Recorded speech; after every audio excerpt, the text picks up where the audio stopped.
Welcome. Settle in for a story about an idea that refused to die, a technology that spent decades as a punchline, and a quiet collision between data, silicon, and human ambition that turned into one of the defining cultural shifts of the modern era. This is not just a story about smarter computers. It is a story about how the internet became a training ground. How industries that never set out to build artificial intelligence accidentally supplied its fuel, and how a research argument became an economic arms race. Along the way, we are going to follow the turning points, the setbacks, the creative decisions, and the moments of shock that changed what the world believes machines can do.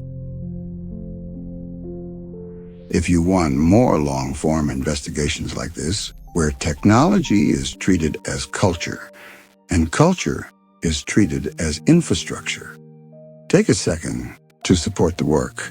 Like the video, subscribe, and turn on notifications so you do not miss the next chapter. And if you are listening on a podcast feed, follow the show and leave a rating. It is a small gesture, but it is the difference between a documentary that disappears and a documentary that gets to become a series.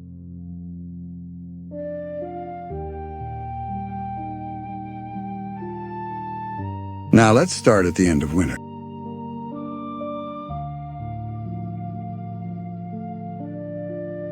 In the history of ideas, progress rarely arrives as a clean victory. It shows up as an argument that refuses to end. It shows up as a group of people who keep building the same strange machine long after everyone else has declared the machine unfashionable, unscientific, or simply dead.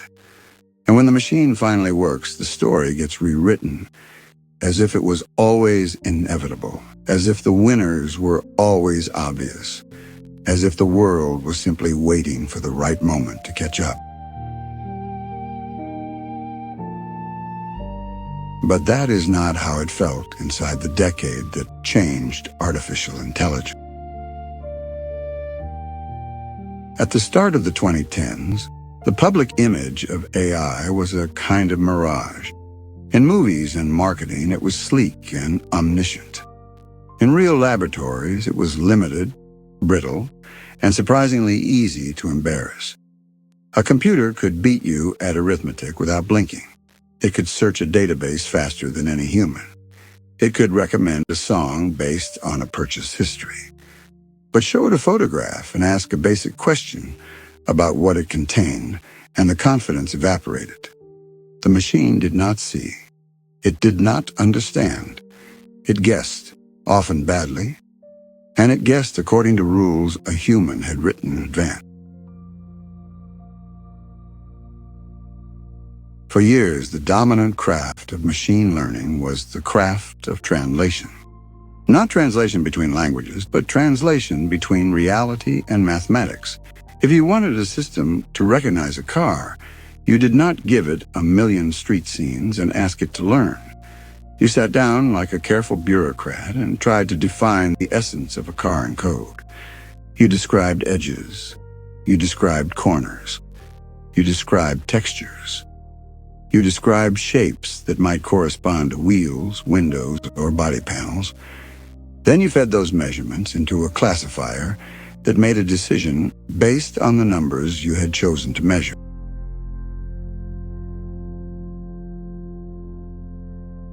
This was called feature engineering, and it ruled because it worked well enough on the small, tidy datasets of the era. It also ruled because it created a comforting narrative about control. The human expert remained central. The machine was a tool that executed a plan. The system failed in ways you could explain, which meant it failed in ways you could pretend you could fix. And for a long time, that posture felt like maturity. After earlier periods of hype, the field had endured what many called an AI winter. That phrase is often used like a weather report, as if a cold front simply moved in. But the winter was not just about funding. It was about trust. It was about embarrassment. It was about a scientific community trying to recover from promises that had been made too loudly, too early to people who did not understand the difference between a demo and a breakthrough. So by the late 2000s, a kind of cautious pragmatism took hold. Many researchers embraced methods that were mathematically elegant and predictably trainable. Support vector machines, random forests, methods that looked from a distance like careful statistics rather than synthetic minds. They performed well when you had limited data and a clear idea of what to measure. They were also easy to justify to grant committees and peer reviewers. You could draw the decision boundary, you could describe the assumptions, you could defend your work as rigorous rather than romantic. Against that backdrop, neural networks carried the smell of old drama. They were associated with earlier waves of optimism, with systems that seemed to promise learning that looked almost biological and then failed to scale. They were called black boxes. They were criticized as opaque. They were criticized as inefficient. They were criticized as the kind of thing you pursued if you were captivated by metaphors rather than results. And yet, beneath the surface of that sensible consensus, there were people who never stopped building the box.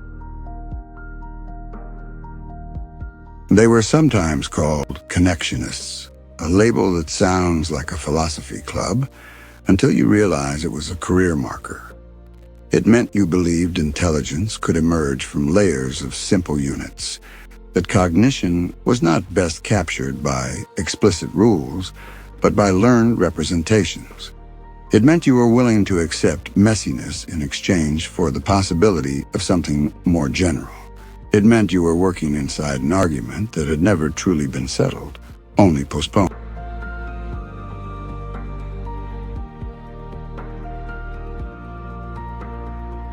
To understand why the 210s exploded, you have to understand the strange way the decade began.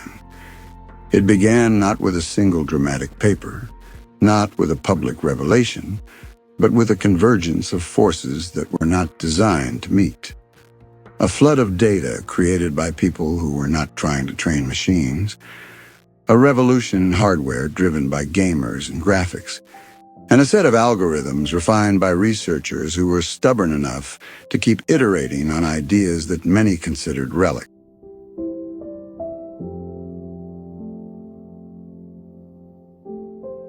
In the years before the boom, artificial intelligence was starving, not for ideas but for scale. Many benchmark datasets were small enough to fit comfortably into a classroom assignment.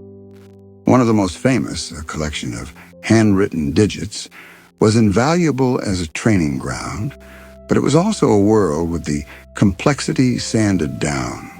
The images were simple. The categories were limited. A model could appear to perform brilliantly while learning shortcuts that would collapse in the real world. Even slightly larger datasets often encouraged illusions. Tiny images of animals and vehicles, low resolution and tightly framed, could teach a system to associate a background color with a label. A bird might be recognized not because the machine understood feathers, wings, or beaks, but because many bird photos contained sky. In that sense, early computer vision was often a study in accidental correlations. The models did not generalize because they did not need to. They were rewarded for winning a game whose playing field was too small to reflect reality. And that is why, in retrospect, one of the most important decisions of the decade was not an algorithmic trick. It was an act of audacity in the form of a dataset. A young professor looked at the field and asked a question that felt almost naive.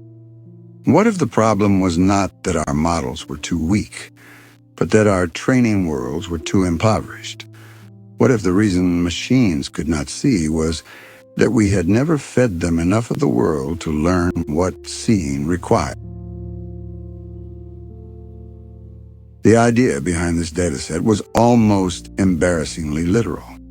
Take the vocabulary of objects humans talk about, find images that correspond to those objects, organize them, label them, scale the whole thing until it resembles the diversity of the real world, not a toy universe. It was not glamorous work.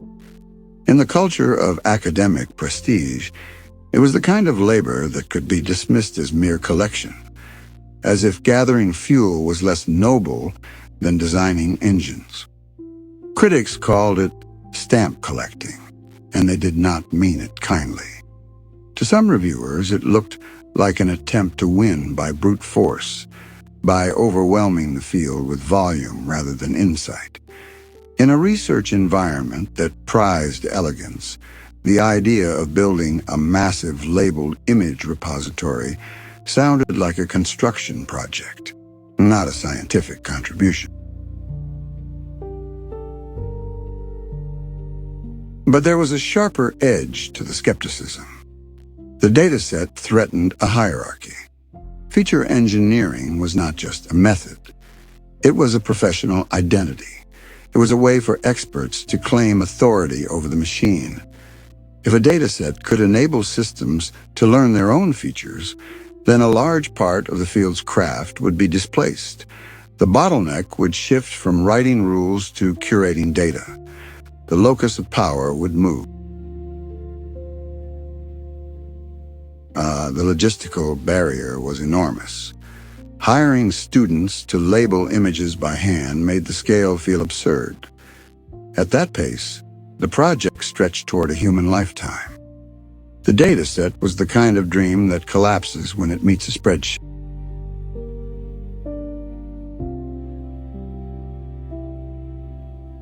And then it found its invisible workforce. At the same time the internet was turning into a global archive of human behavior, the internet was also turning into a global labor market. A platform emerged that treated human attention as a commodity sold in tiny units. Clicks, judgments, micro-tasks performed quickly by people who might never know why the work mattered. The dataset's creators realized they could distribute labeling at a scale no campus could provide. And so tens of thousands of workers, scattered across countries and time zones, began to do the work of teaching machines to see. They sat in living rooms, internet cafes, shared bedrooms. They looked at photographs. They answered yes or no. Does this contain a dog? Does this contain a chair? Does this contain a particular kind of tree? There is a quiet irony here that runs through the entire decade. The story of AI is often told as the story of replacing human intelligence. But the boom was built in part on human labor that was simply reorganized and made it invisible. The dataset did not arrive from the sky. It was assembled through attention, paid for in small increments, laundered into something that could be called ground truth. By the time the dataset reached maturity, it contained millions of images across tens of thousands of categories. It was a map of the visual world, not perfect, not unbiased, but unprecedented in scale. And yet when it was first presented, it did not cause a stampede. It was too early. Many people did not know what to do with it. It was fuel delivered to a field that was still arguing about whether it wanted to build engines that could burn it.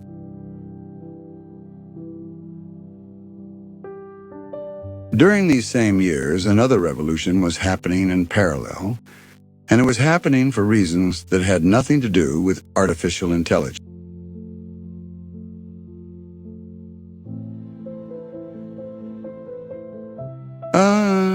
Video games were pushing consumer hardware into a new era of parallel computation. Rendering modern graphics meant calculating the behavior of millions of pixels at once. The hardware that made this possible, the graphics processing unit, was built to perform many simple operations simultaneously. It was a different style of computing, less like a single, brilliant clerk, more like an army of small laborers executing similar tasks in parallel.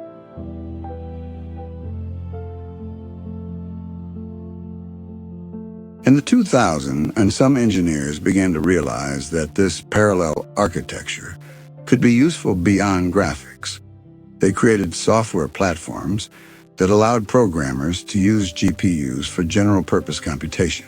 It was a bet that seemed, at the time, niche. It was not obvious to the financial world why a graphics company should invest heavily in a tool chain for scientific computing. But the investment created an ecosystem. It created a bridge between consumer hardware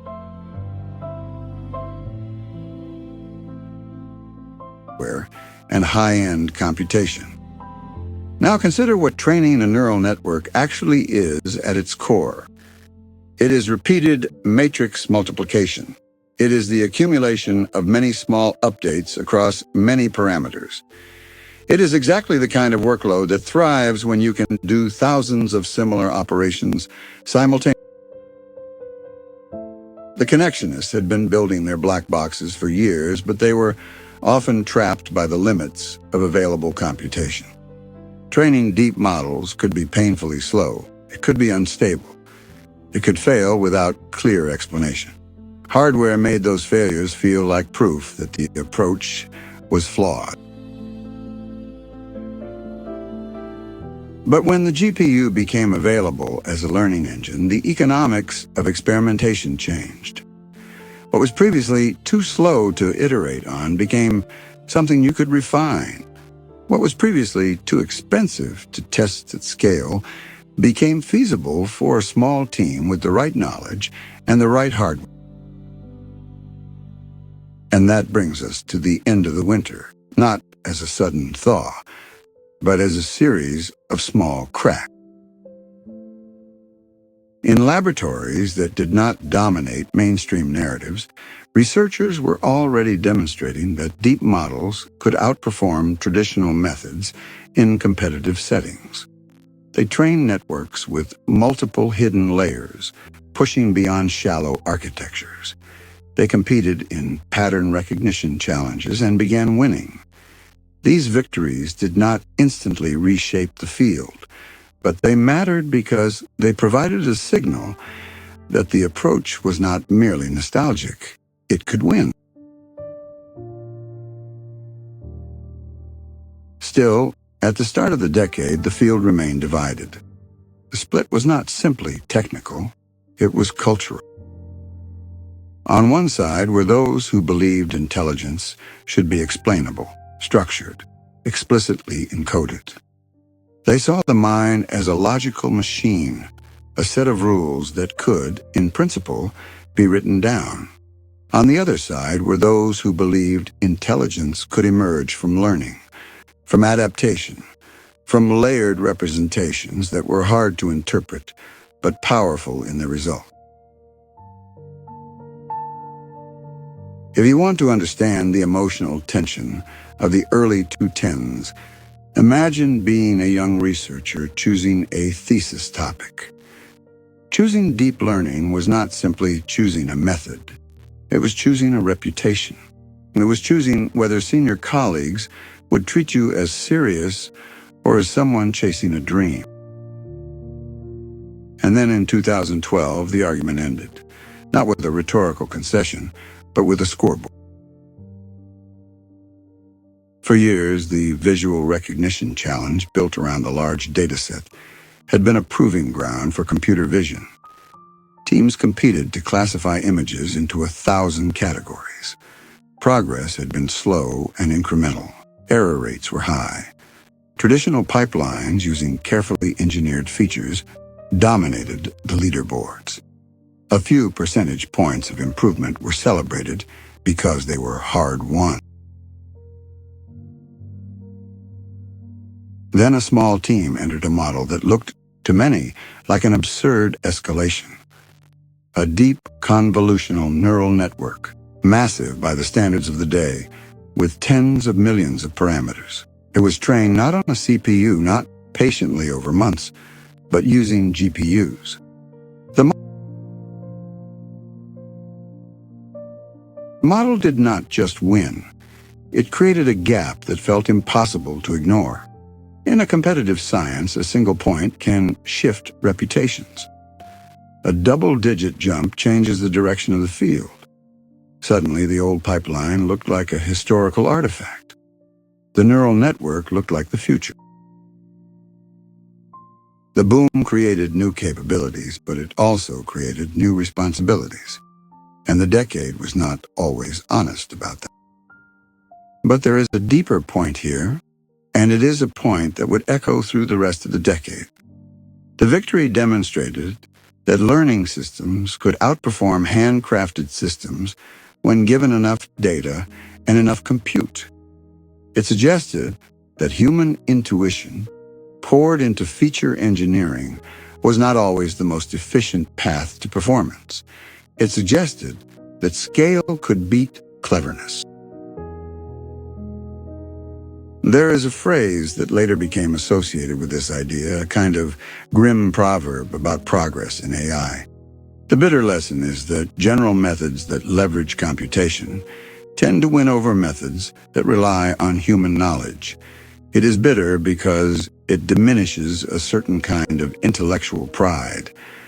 It implies that the path to intelligence may be less about discovering the right set of rules and more about building systems that can absorb the world at scale. After the 2012 breakthrough, the social dynamics of the field changed quickly. What had been controversial became fashionable. What had been risky became safe. The same conferences that once treated deep learning with skepticism began filling with papers that used it by default. Industry noticed too, and industry moved with the confidence of someone who understands compounding returns. A small startup formed around the key researchers. A major technology company acquired it, not simply for a product, but for talent, for a way of thinking, for a lead in an arms race that was just beginning. At this moment, the boom becomes not just a scientific story, but an economic story. Because as soon as deep learning proved it could dominate benchmarks, it became a tool that could produce profit. Better vision meant better advertising, better search, better recommendations. It meant new products. It meant new surveillance capacities. It meant new forms of automation. Deep learning moved from being a set of papers to being an industrial strategy. And once that happened, the decade accelerated.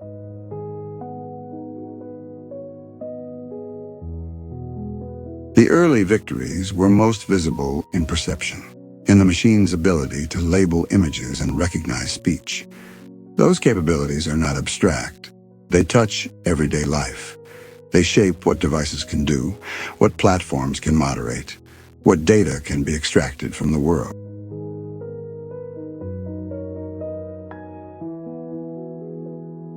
Vision models improved rapidly. Error rates dropped. Systems that once struggled to distinguish broad categories became capable of fine-grained recognition. They could identify breeds of dogs, types of flowers, species of birds. This progress created a narrative that machines were approaching human perception. The narrative was seductive, but it also concealed a reality that mattered. The models were learning from the world as represented in datasets. If the data was biased, the representations would be biased. If certain faces were underrepresented, performance would lag. If labeling reflected cultural assumptions, the model would internalize those assumptions.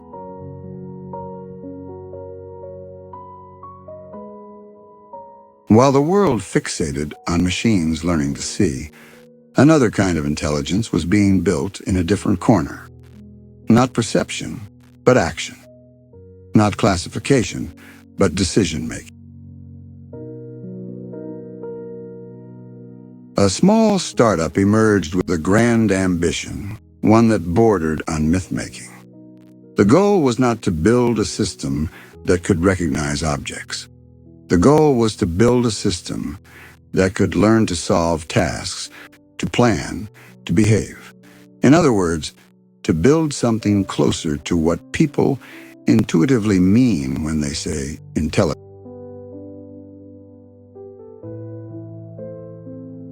The first public shock from this group came through an unexpected medium. Not a laboratory robot, but a set of old video games. The idea was almost audacious in its simplicity. Give the system raw pixels from the screen and a single objective, maximize the score. Do not give it a handcrafted representation of the game state. Do not teach it strategies. Let it learn through trial and error, receiving rewards. At first, the system behaved like any novice would. It flailed. It pressed buttons at random. But as it trained, it began to discover strategies. Not because it understood the game as a human story, but because it discovered patterns that led to reward.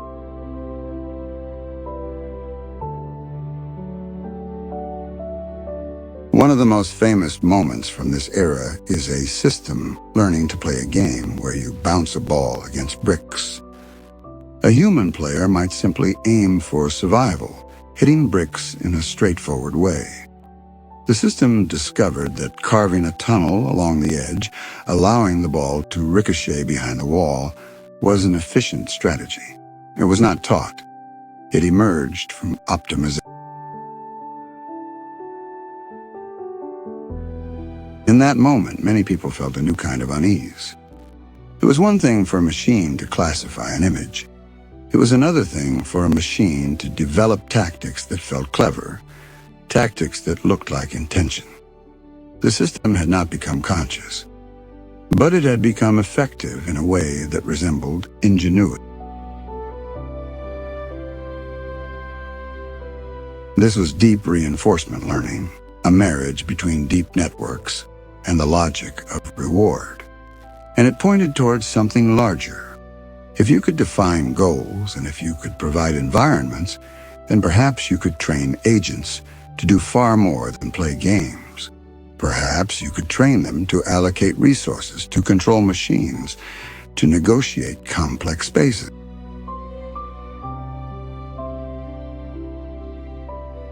Oh, the economic implication was obvious. A system that can act is more valuable than a system that can merely perceive. It can optimize. It can automate. It can replace decisions, not just labor. A major technology company acquired the startup. The price was substantial, but more important was what the acquisition signaled. The arms race was no longer just about building better features. It was about owning the future of decision-making. And then came the test that turned reinforcement learning into a cultural event. For decades, there had been games that served as milestones for AI. Chess was one, and when a machine defeated the world champion in the late 1990s, the story was interpreted as a triumph of brute force calculation. Chess, after all, could be explored by searching through possible moves quickly. The machine was fast. The human was slow. But there was another game, older and more complex, that carried a different mythology. A board game with simple rules and a staggering number of possible positions. A game that many believed required intuition, style, a kind of aesthetic judgment. A game that seemed to many less like calculation and more like art.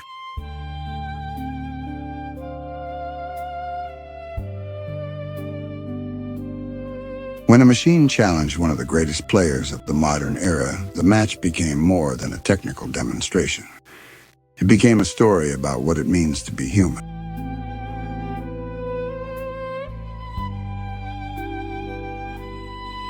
The world watched the games with a kind of solemn curiosity. Many expected the human to win, not because machines were weak, but because this domain felt protected by complexity. The space of possible games was too vast, the strategies too subtle. Then during the match, the machine made a move that stunned experts. It placed a stone in a position that did not match conventional wisdom. Commentators reacted with confusion. Some assumed it was an error. Others searched for a justification after the fact. The human opponent left the room, needing time to recalibrate. Later, analysts described the move as beautiful. Not because the machine appreciated beauty, but because the move revealed a new shape in the game, a new logic that humans had not prioritized. The machine won the match, and the cultural impact was immediate. People who had never cared about the details of machine learning suddenly felt that something important had shifted. The victory suggested that systems could surpass human expertise in domains where humans had long taken pride in a sense of intuition. But the deeper turning point came after, when the next version of the system was revealed. The earlier model had learned from human games as part of its training, absorbing patterns from centuries of recorded play. The newer system was given only the rules and allowed to play against itself. It learned from scratch through self-play, and it rapidly surpassed its predecessor. It did not inherit human tradition. It invented its own strategy.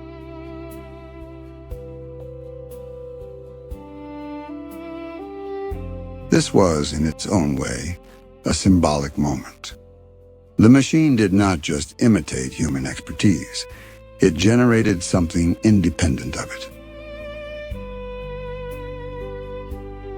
If the earlier breakthroughs of the decade gave machines eyes, this gave them a kind of alien confidence. It suggested a future where systems could explore problem spaces beyond human imagination, discovering strategies not because humans guided them, but because optimization carved paths through vast possibility. And then, as if to complete the transformation, deep learning encountered another human domain that carried a special aura: creativity.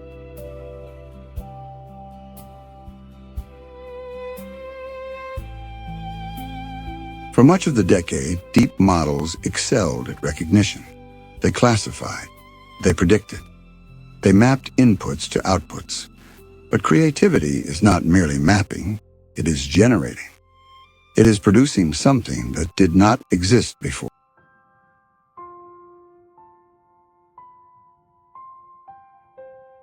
In the middle of the decade, a new idea emerged that was as simple as it was provocative. Train two networks against each other. One network generates, attempting to create an output that resembles real data. The other network discriminates, attempting to detect whether an input is real or fake. This setup created a kind of adversarial evolution. As the discriminator improved, the generator was forced to become more sophisticated. The two systems pushed each other forward. At first, the results were uncanny and crude. Faces that looked like ghosts, smudged and incomplete. But the trajectory was undeniable. As techniques improved, as datasets grew, as compute expanded, the generated outputs became more realistic. Suddenly, machines could produce images of human faces that belonged to no one, portraits that looked like photographs from a world that had never existed. This created a new category of cultural anxiety. If images could be synthesized convincingly, what happened to evidence? What happened to trust? What happened to the notion that seeing is believing? The technology became associated with deepfakes, a term that carried the weight of scandal. The ability to map one face onto another to generate video that looked authentic introduced a new layer of uncertainty into media. It suggested a world where misinformation could be manufactured with a realism that outpaced ordinary skepticism. At the same time, the same generative tools enabled new forms of art, new workflows in design, new possibilities in medical imaging. The decade's story here was not a simple moral. It was a familiar pattern in technology, where power arrives first and wisdom arrives later, if it arrives at all. By this point, deep learning had transformed vision, decision-making, and generation. But one frontier remained, and it was the one that most directly touched human identity: language. For years, language processing had been dominated by models that handled sequences one step at a time. They read sentences like a person reads a line, word after word, carrying a memory forward. These models could perform translation and basic generation, but they struggled with long-range dependencies. They forgot the beginning by the time they reached the end. They produced output that sounded slightly mechanical, slightly off, like someone repeating phrases without fully grasping this.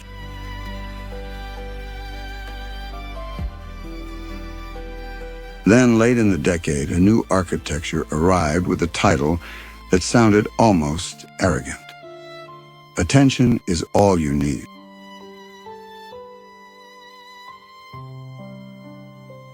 The core idea was to abandon the strict sequential bottleneck. Instead of processing words one by one, the model could look at all words at once and learn relationships between them. It could learn which words mattered for interpreting other words. It could weigh context dynamically. It could, in effect, build a web of meaning. The impact was immediate in the research world because the architecture scaled well on modern hardware. Parallelism mattered.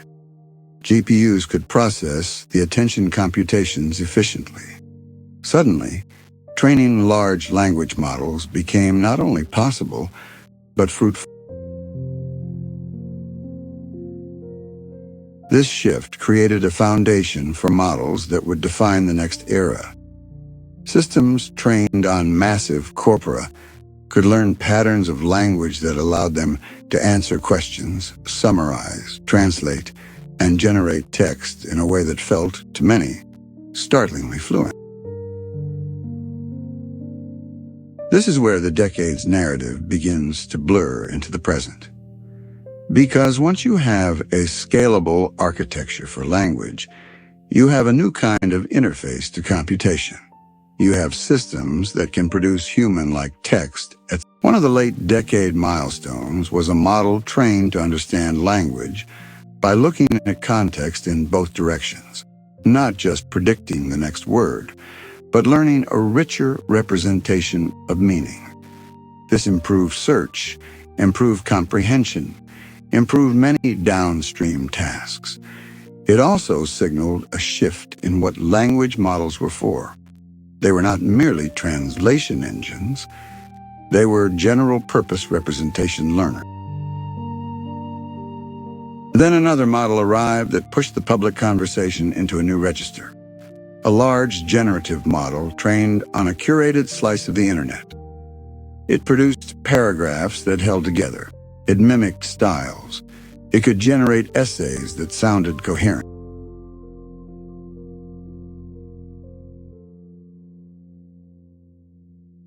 The organization behind it initially withheld the full model, citing concerns about misuse. That decision became part of the story because it revealed a new tension. The field was no longer a purely academic race for benchmarks.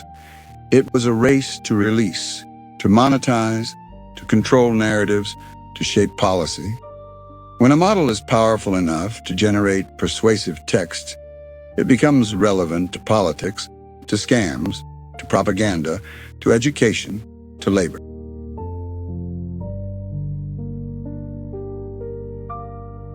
This moment also highlighted an emerging empirical truth that would shape the next decade: scaling laws. The observation that as you increase data, compute, and parameters, performance tends to improve predictably, and sometimes new capabilities appear. Not because someone explicitly programmed them, but because scale allows patterns to be captured that were previously out of reach. The theme running through the decade becomes clearer here. The story is less about a sequence of clever tricks and more about the industrialization of learning. The models become larger, the datasets become larger, the compute becomes larger. The winners are not simply those with the best ideas, but those with the ability to mobilize resources. Which brings us to the physical substrate of the boom. The thing that made the entire decade feel like an acceleration rather than a gradual evolution. Hardware. In the early part of the decade, a graphics company was still largely associated with gaming, but its leadership understood something fundamental. The same parallelism that rendered worlds could train models.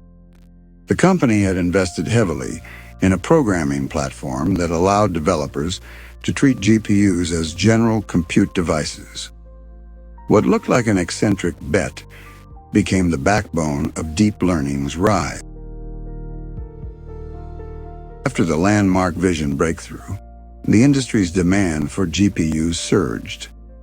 The company shifted from consumer products to data center products. It created specialized chips designed to accelerate the operations deep learning relied on. Tensor-oriented hardware, built for the math of neural nets. But it was not the only actor.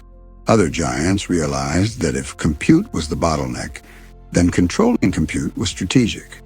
One major company began designing its own chips, application-specific hardware built to accelerate tensor operations. Unlike GPUs, which were flexible, these chips were tailored. They were scalpels rather than general tools. Cloud providers began competing not just with software services, but with access to compute. The capacity to train models became a competitive advantage, and the economics began to resemble older resource races. Compute became a kind of oil.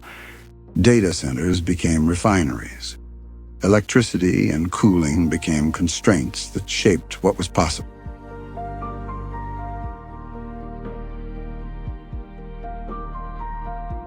As deep learning moved into industry, the environmental footprint became part of the unspoken cost. Training large models required enormous energy. It produced heat. It required infrastructure. And because the rewards were high, the costs were absorbed as part of doing business. This is one of the key social shifts of the decade. Intelligence began to be treated not as a property of minds, but as an output of capital investment. The ability to train models became less democratized over time. Academic labs struggled to compete with industrial-scale compute. The frontier moved behind corporate. And yet the decade's cultural impact went far beyond corporate strategy. Deep learning changed how people encountered the internet. It shaped recommendation systems that decided what content rose or fell. It improved speech recognition that made voice assistants plausible. It enabled image moderation that defined what platforms could tolerate. It powered translation and transcription that altered global communication.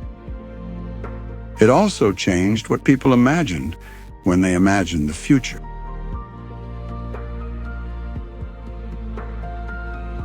For much of the 20th century, the dominant fantasy of AI was symbolic. A machine that reasons like a person, following explicit logic.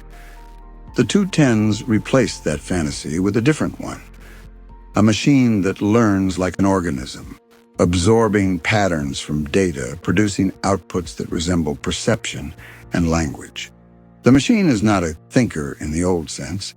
It is a mirror trained on the world, and the mirror becomes eerily competent.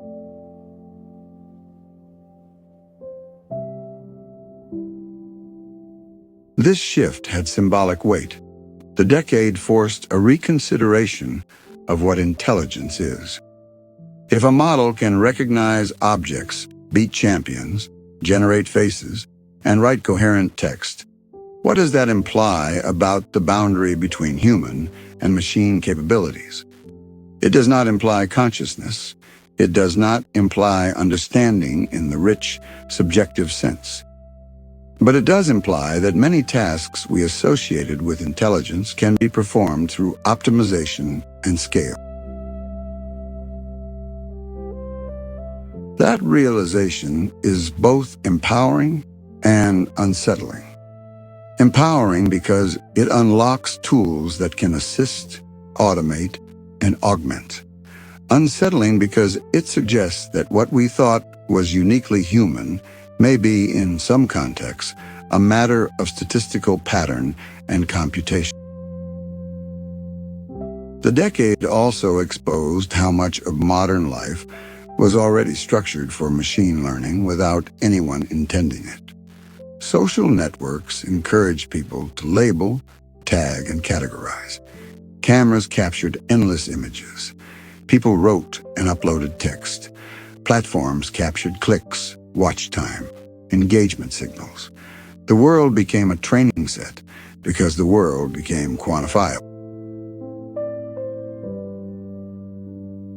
In a sense, deep learning did not just emerge from laboratories.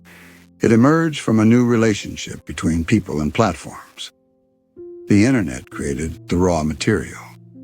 The business models of attention created the incentive to process it, and deep learning created the mean. This is why the boom had a particular momentum. Each improvement fed the systems that produced more data.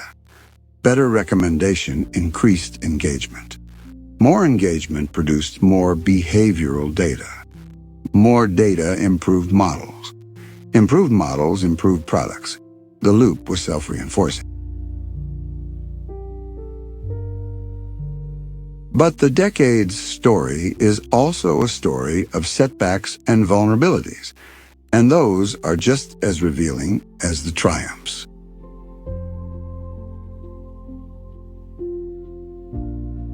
Deep learning systems could be fooled. Small changes to images could cause misclassification. Models could learn biases. They could amplify stereotypes. They could perform brilliantly on benchmarks while failing in messy reality. They could be overconfident. They could be brittle in unexpected conditions. And because the systems were often opaque, diagnosing failure was difficult. The black box critique never fully went away. It simply became less persuasive, as long as performance improved. When a method wins, its flaws become tolerable. When a method loses, its flaws become evident.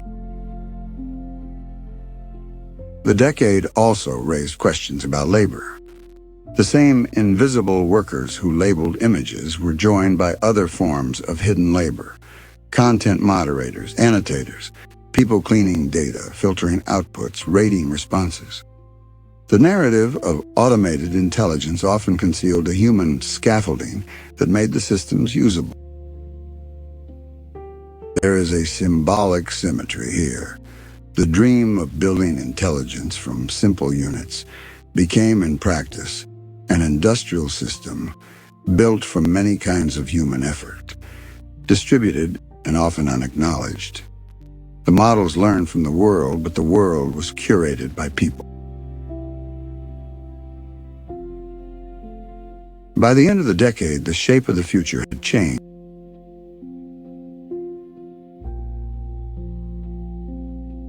In 2010, you could plausibly dismiss neural networks as an eccentric subculture. In 2019, you could not. They were embedded in consumer products, in cloud infrastructure, in research agendas, in national strategy.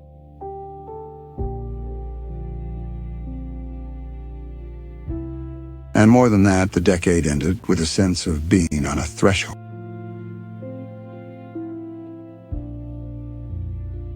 The models were large, but still modest compared to what would come. The idea of foundation models began to crystallize. Instead of training a separate model for each task, you could train a giant model on a broad corpus and then adapt it. A model could become a platform. This shift is subtle, but profound. A task-specific model is a tool.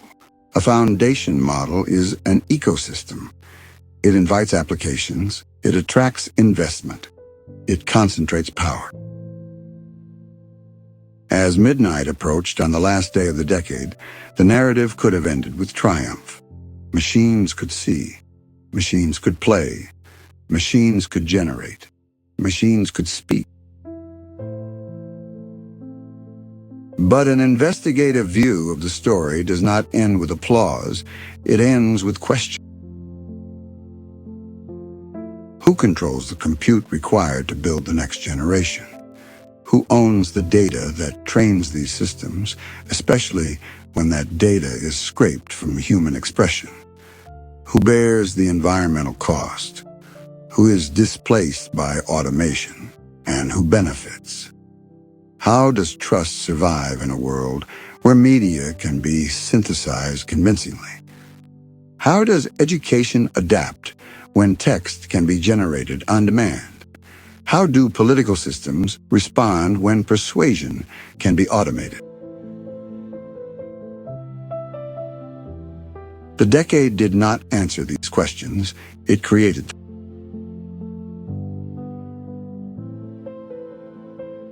It also created a new kind of myth. The myth that intelligence is something you can manufacture by scaling resources. The myth that bigger is destiny. The myth that if you simply feed the machine enough of the world, it will become wise. But wisdom is capability, and capability without governance becomes a tool. The deep learning boom of the 2010s is often described as a revolution, and that is accurate. But revolutions are not merely technical. They rearrange institutions. They change what people believe is possible. They shift power. The story begins in the cold. Researchers working in the shadow of skepticism, with small data sets and slow computers, with a field divided between rules and learning. It accelerates when data becomes abundant and compute becomes accessible in a new way. It becomes undeniable when a scoreboard shifts by a margin.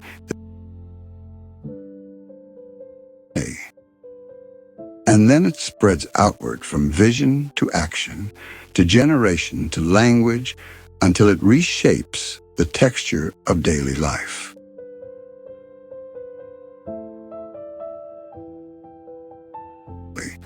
One in which intelligence is not a rare phenomenon, but an industrial product measured in parameters, fed by data, powered by silicon, and deployed at the scale of platforms.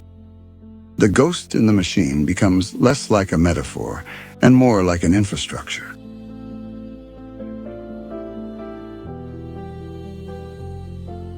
Infrastructure exists, it does not vanish.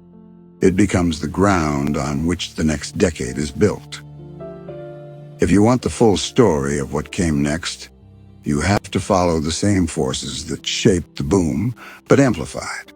More data, more compute, more capital, more cultural dependence, more stakes. The 2010s proved deep learning worked. The years that followed would force the world to decide what it meant to live inside it. threshold the 2010s left us with. Not a single invention, not one triumphant match or benchmark win, but an irreversible shift.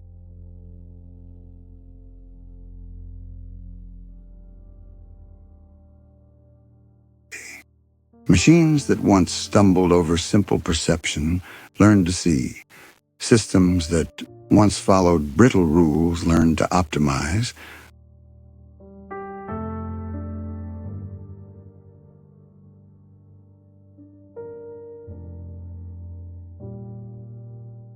Once copied, learned to generate. And by the end of the decade,